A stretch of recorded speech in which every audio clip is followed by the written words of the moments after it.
Petróleos Mexicanos y con su reestructuración. Vamos a estar dando cuenta de la reestructuración que vive Petróleos Mexicanos en estos días, porque pues ya está en marcha el único administrador, que es el Consejo de Administración de Petróleos Mexicanos. Antes tenía consejos de administración para sus múltiples filiales y de hecho tenía una estructura paralela que llegó a contar pues con estas 90 participaciones accionarias de Pemex en empresas privadas, de las cuales 61 eran 100% de su propiedad. Es decir, Pemex tenía 61 filiales que no eran ni Pemex Exploración ni Producción, ni Pemex Transformación Industrial, ni PMI Comercio Internacional, sino que eran otras empresas que se fueron constituyendo a partir del sexenio de Miguel de la Madrid y luego de Carlos Salinas de Gortari y de Ernesto Zedillo y luego de Vicente Fox, Felipe Calderón, Enrique Peña Nieto, que pues formaron una estructura paralela de esta empresa petrolera mexicana, que es la empresa primordial del Estado mexicano. Y pues tenemos ya información de que se extinguió ya su filial privada Pemex Finance Limited. Esta estaba radicada en el paraíso fiscal de Islas Caimán y que este cierre ocurrió pues al término del gobierno del presidente López Obrador. Recordar que esta pues empresa, esta filial fue constituida en el sexenio de Ernesto Zedillo en 1998 y tenía el objetivo de emitir deuda en mercados internacionales a nombre de la petrolera mexicana y que por su ubicación geográfica, es decir, digamos que decían que era bueno y positivo tener una empresa filial de papel, una empresa filial que no tiene oficinas, que no tiene empleados, que opera como pues cualquier empresa que utiliza el crimen organizado. En este caso, Petróleos Mexicanos tenía una empresa de papel offshore con estas características en Islas Caimán. ¿Para qué? Pues para evitar el pago de impuestos. Esa era la gran ventaja que ofrecía Islas Caimán a Pemex y por eso se radicó en ese lugar. ¿Y qué pasa con todas estas filiales? Porque es un tema muy importante y muy interesante que a mí me ha ocupado pues muchos años estarlo investigando, investigando, investigando. Pues que justamente al estar radicadas en otros países, incluso si están radicadas en México, porque varias de estas empresas, de estas 61 empresas privadas que creó Petróleos Mexicanos a lo largo del periodo neoliberal, se radicaron en México.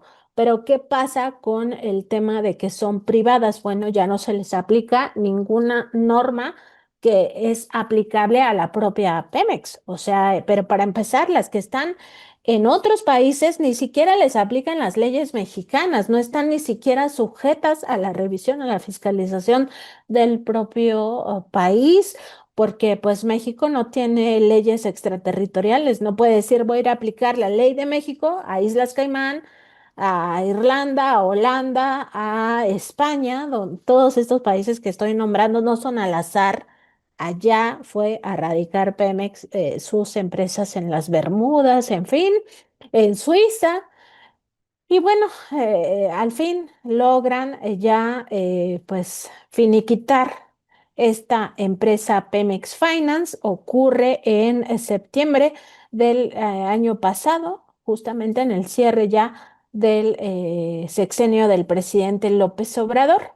Y además tenemos un dato adicional que ya ocurre en el sexenio de la presidenta Claudia Sheinbaum. El 3 de diciembre de 2024 se cierra otra de las filiales, en este caso se trata de PMI Campos Maduro Sanma. Fue liquidada este diciembre pasado y esta filial pues había sido constituida por Pemex Exploración y Producción en el sexenio de Felipe Calderón el 7 de noviembre de 2011 y tenía como objetivo participar de proyectos y actividades relacionadas con la exploración, evaluación, prospección, desarrollo y producción de hidrocarburos. En el caso de Pemex Finance, esta, como ya decíamos, operaba en este famoso paraíso fiscal de Islas Caimán. Fue liquidada el 2 de septiembre de 2024 tras 26 años de operación. pues no contaba esta empresa con oficinas, con empleados, no estaba sujeta a las leyes mexicanas y de acuerdo con datos que obtuvo la revista Contralínea, su único accionista, a pesar de que era de petróleos mexicanos, a pesar de que Pemex, pues es una empresa mexicana. Su accionista era un fideicomiso que también creó Pemex en Islas Caimán, que se llama de Pemex Finance Trust. En este caso era un fideicomiso de beneficencia pública y por las propias leyes de Islas Caimán fue constituido por BNP Paribas y por un fideicomiso que se llama Trust Cayman Limited. Es decir, Pemex ni siquiera tenía el control directo de esta filial. Y bueno, hay que recordar que la propia Auditoría Superior de la Federación durante muchos años estuvo llamando a Petróleos Mexicanos que por favor pues ya regularizara esta circunstancia. Y en 2009, una de estas auditorías que se le practicó a Pemex Finance, pues señaló que la finalidad de esta filial era justamente echar a andar o más bien tener este programa de financiamiento estructurado para allegarse de recursos a largo plazo para iniciar el financiamiento de los llamados proyectos PIDREGAS, que son otro capítulo de las irregularidades que Pemex tuvo en estos gobiernos neoliberales, porque eran los proyectos PIDREGAS los que iban pues ya privatizando poco a poco a la empresa, pero además endeudándola terriblemente. Y esta deuda no se consideraba como una, digamos que México no la reconocía, pero Pemex sí la tenía que pagar. O sea, ahí Pemex sí quedaba empeñado a largo plazo. También dijo en esa auditoría la ASF que si se considera que la totalidad del costo del financiamiento que se generaba de este programa recaía en Pemex Exploración y Producción, aunque este no se reflejara de manera directa dentro de su balance general y el estado de resultados de pago de capital e intereses de la deuda por emisiones de bono, en esa medida sí debería buscarse optimizar los diferentes factores de costo adicionales a la tasa de interés de Pemex Finance para pagar esa deuda emitida. Pues muchos temas importantes en este contexto, Aníbal, que tiene que ver con este esfuerzo que se inició. También hay que reconocerlo en el sexenio de el presidente Peña Nieto, cuando se dan cuenta que ya ni siquiera ellos tenían control de cuántas acciones tenía Pemex en cuántas empresas. Entonces se ordena dentro de la petrolera, pues revisar, a ver, díganos ya bien concretamente cuántas empresas tiene Petróleos Mexicanos en el mundo y además en cuántas participa. Y ahí es donde se dan cuenta que estaban en 90 empresas y era una locura. Y 61 eran propiedad 100% de la empresa de forma directa o indirecta. ¿Por qué decimos de forma indirecta? Porque tal vez la audiencia no lo tenga muy claro, porque había unas que se llaman holdings, que son tenedoras de acciones. Entonces estaba, por ejemplo, PMI Holdings NV, radicada en Países Bajos, no lo estoy inventando, esa sí existe, y esa era propietaria de otras 10 empresas filiales, que era el único accionista esta, pero el único accionista de esta era Pemex.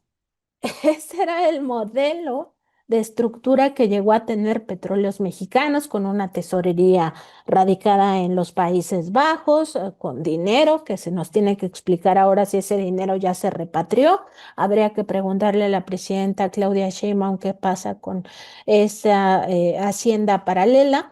Y pues también decir que este plan de reingeniería de Pemex para desaparecer todas estas filiales privadas pues no fue sencillo. En el propio sexenio del propio Peña Nieto se dieron cuenta que no iban a poder extinguir ni liquidar todas. Lo hicieron con 28 de estas empresas en el sexenio de Peña. Luego López Obrador, pudo extinguir 20 compañías. Además dejó 12 en proceso de extinción y ya con la presidenta Claudia Sheinbaum, pues se inició con 49 todavía no tenemos certeza de si solamente se ha extinto PMI Sanma o si hay otras empresas de estas características que ya se extinguieron, pero por supuesto vamos a seguir dando cuenta de ello y los invitamos a que lean completo este trabajo, Aníbal.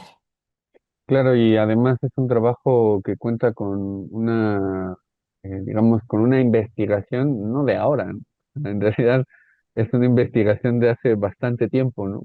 Algo que no suelo hablar mucho es que para la, para la tesis de doctorado que hice yo en su momento, consulté mucha de la información que tenía la revista Contralínea desde hace bastante tiempo. Y ese bastante tiempo hay un mapita que tenía la revista Contralínea en una de las investigaciones que realizaste, en donde se tenía un mapa con los distintos puntos en donde tenía intereses petróleos mexicanos, ya sea porque o tenía ahí este tipo de empresas, ¿no? O porque había otro tipo de empresas no subsidiarias, sino también tenía filiales, en fin. Ese mapa fue bastante bueno porque, digamos que visibilizaba de una forma muy concreta un proceso que fue desde hace bastante, bueno, mira, ahí, ahí lo trajo Nancy, a ver si ahí la producción lo puede poner, porque ese mapita es bastante bueno porque acá, en términos generales y en términos no tan concretos, pero sí es algo muy material, es algo muy concreto, de lo que estamos hablando es del proceso de financiarización que tuvo Petróleos Mexicanos desde el gobierno de Miguel de la Madrid, Carlos Salinas, Ernesto Zedillo, Vicente Fox, Felipe Calderón, Enrique Peña Nieto, en fin, fue un proceso de financiarización de 30 años que lo que implicó fue precisamente esto de lo que te estás dando cuenta, de cómo este tipo de empresas que no tienen personal, que no tienen una sede física, que se van a este tipo de paraísos fiscales, pues lo que terminan haciendo es fugar capital, pero no solamente fugan capital, sino que también contratan deuda, y eso es, yo creo, parte del proceso que está acá en el fondo de la revisión que está haciendo el gobierno de la Cuarta Transformación, en su momento con el presidente Andrés Manuel, ahora con la doctora Claudia Sheinbaum, que la doctora Claudia Sheinbaum es una experta en materia de energía, es una experta en petróleos mexicanos y también tienen a un experto en petróleos mexicanos en la misma dirección de petróleos mexicanos. Entonces, ¿qué es lo que están haciendo ahora? ¿Por qué están terminando y por qué están reestructurando petróleos mexicanos en esta parte en particular? Es quitarle la parte de esta financiarización que tuvo como proceso petróleos mexicanos, es quitarle también la otra parte que es esta estructura paralela que operó desde hace más de 30 años en petróleos mexicanos y por otro lado, Nancy, algo que me llama mucho la atención de esta investigación que traes ahora es lo que tiene que ver con Grupo PMI.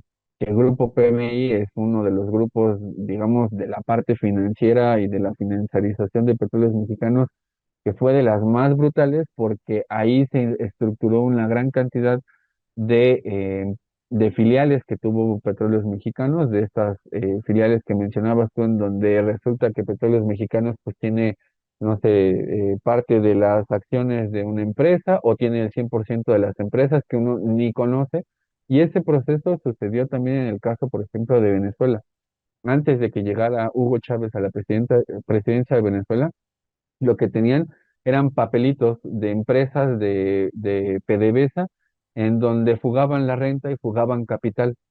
Esa forma que también tuvo a bien hacerla Petróleos Mexicanos durante los gobiernos neoliberales, eso es lo que ahora se está intentando terminar. Y particularmente el de PMI Holding Norteamérica, que es parte de todo este entramado de PMI que se encuentra en Delaware, que también es otro de los paraísos fiscales que tiene dentro de su propio territorio Estados Unidos. Están otro tipo de empresas en donde también Petróleos Mexicanos pues fue metiendo dinero y se fue fugando también la renta. Entonces son dos grandes procesos. Uno, el tema de la financiarización, que este se está llegando a terminar y es un proceso que va a costar muchos años, pero que qué bueno que se empezó. Y el otro es el del tema de la deuda. Deuda que en Petróleos Mexicanos no es menor y en otras ocasiones se ha hablado también de eso. Aquí en la revista Contra el IVA hemos dado seguimiento también a ese proceso porque es una gráfica que es, digamos, como de tijera. Por un lado, la deuda de Petróleos Mexicanos aumentó de una forma bestial, Y por otro lado, la producción se fue a pique. Entonces, es uno de los grandes problemas financieros que tiene actualmente México, pero que qué bueno que se está haciendo, Nancy, este proyecto de reestructurar Petróleos Mexicanos en esta parte puntual porque se atacan estos dos problemas. Sí, totalmente, Aníbal. Y bueno, por supuesto, invitar a la audiencia a que revise todas nuestras investigaciones en torno a estas filiales de Pemex. Y bueno, traje ahí el mapa que creo que no se vio Que es bien. buenísimo. Sí, pero bueno, ahí está el testimonio de que hemos investigado este tema desde hace muchísimos años. Y bueno, una suerte porque pues aquí lo tengo en mi casa y entonces puedo ir rápido por él. Pero Sí, bueno, les invitamos a que lean estas investigaciones y por supuesto que nos mantengamos atentos porque finalmente este esfuerzo, pues sí, como dices, de limpiar la casa, pues tiene que ver también con pues ir extinguiendo todas estas empresas que pulularon como si fueran hongos, pero que tenían pues ciertas agencias que debía de hacer el propio Pemex en el marco de nuestras leyes y de nuestras regulaciones. O sea, no es que se crearan para nada, es que el grupo PMI, por ejemplo, era el encargado de comercializar todas estas gasolinas, el propio petróleo en los mercados internacionales, llevaba todo el tema de mercado de futuros, en fin, o sea, son temas multimillonarios que también hicieron multimillonarias a personas corruptas y también hay muchos ejemplos de ello. Nosotros mismos documentamos cómo exfuncionarios de PMI estaban involucrados a través de toda esta estructura paralela en el saqueo de centavos, o sea, por cada barril de petróleo o de gasolinas que se comerciaba ahí en los mercados internacionales, le iban restando centavos. Sí, pero son centavos de una cantidad impresionante de barriles y entonces era una cantidad multimillonaria al final del día y nadie se daba cuenta justo por estas estructuras paralelas. Entonces, pues sí, importante darle pues curso y sobre todo seguimiento a estos temas, Alex. sí, sobre todo esta parte que mencionas es buena porque la otra vez una audiencia de Contralínea, una persona dejó un comentario en las redes sociales y decía, bueno, ¿qué es lo que sucedió con este recurso cuando en el sexenio de Felipe Calderón, al final de Vicente Fox y todavía una primera parte del sexenio de Enrique Peña Nieto, el petróleo del barril estaba en más de $100? ¿Y qué pasó con todo ese recurso? Bueno, acá hay una pequeña explicación que es estos centaveros, por decirlo de alguna forma, que poco a poco, a partir de este tipo de esquema, en donde pues, estamos hablando de millones de dólares, que con centavitos van juntando otra cantidad de recursos que no llegan a las arcas públicas. Entonces, por eso también tenía sentido cuando en el 2013 plantean la reforma energética y a la par tienen que plantear una reforma fiscal, porque sabían que el Estado no iba a recibir los recursos a partir de cómo estaba planteada la reforma energética. Entonces, digamos que esto es revertir, y esa es otra clave también, revertir todo un proceso